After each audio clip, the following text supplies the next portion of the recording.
जी, star news से आइए डालते हैं आज की मुख्य खबरों पर एक नजर। त्योहार के समय खासतौर से दीपावली मिठाइयों को लेकर बाजार में एक अलग रौनक होती है। इस मिठाई के खाने से आपकी सेहत पर क्या असर पड़ेगा या रिपोर्ट आने पर ही पता चलेगा। फिलहाल कानपुर जिला अधिकारी ने मिलावटी खोया हो या मिठाई उसके खिलाफ कानपुर शहर में एक अभियान चला रखा है। अब काफी मात्रा में मावा जो पकड़ा गया है उसको खाद्य विभाग ने जमीन में गाड़कर नष्ट किया है। कानपुर जिला अधिकारी ने बताया कि हमारा यह अभियान पूरे साल चलता रहा, खास तौर पर त्योहार में, इसलिए क्योंकि लोगों में मिठाई खाने और देने का रिवाज होता है। हमारी खाद्य विभाग की टीम अब तक कई कुंतल मावा जो पकड़ा गया उसे नष्ट कर दिया गया है। छापेमारी लगातार जारी है।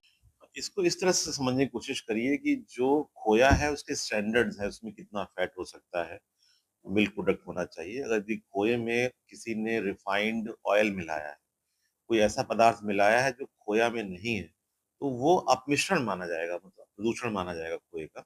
और ऐसे प्रोडक्ट को खाने से इंसान के स्वास्थ्य पे असर पड़ सकता है या जो मानक है उसका उल्लंघन हो रहा होता है। इसके क्रम में कार्रवाई की जाती है और अब तक करीब जनपद में 238 कार्रवाइयाँ हुई हैं 8 अक्टूबर से अब तक। और इसके क्रम में करीब 1 करोड़ रुपए मूल्य का जो ऐसा सामान था कि जो कि खराब था, जिसके प्राइमरी टेस्ट किए गए यहाँ लोकली, और उसके बाद उसको नष्ट कराया गया।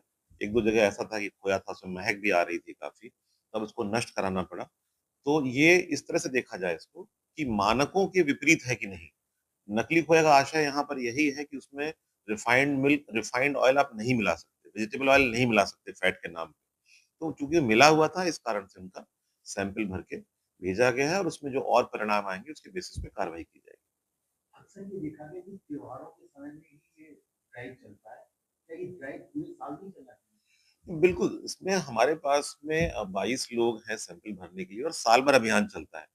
त्योहारों के समय चूँकि मिठाइयाँ ज़्यादा खाई जाती हैं, उस समय अचानक से डिमांड सब जगह से आती है, तो उस समय ये और आवश्यक है कि क्वालिटी कंट्रोल किया जाए।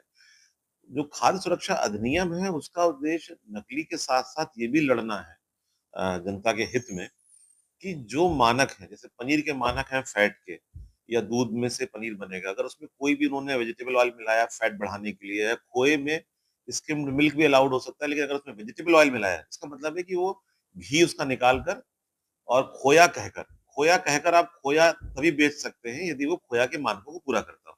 पब्लिक से भी यही अनुरोध है कि जो सामान है, प्रोडक्ट्स हैं, जो पैक्ड प्रोडक्ट है उसमें लिखा रहता है, देखें उसमें क्या-क्या प्रोडक्ट्स हैं।